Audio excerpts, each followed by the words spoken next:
ఒకసారి నాతో కలిసి దేవుని ఆరాధన చేద్దాము.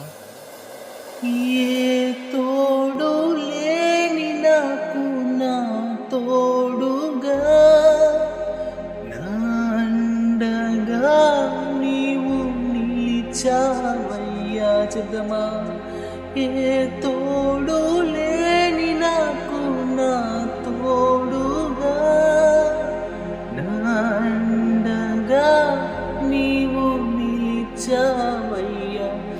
యేసయ్యా యేసయ్యా యేసయ్యా యేసయ్యా సదాకాలం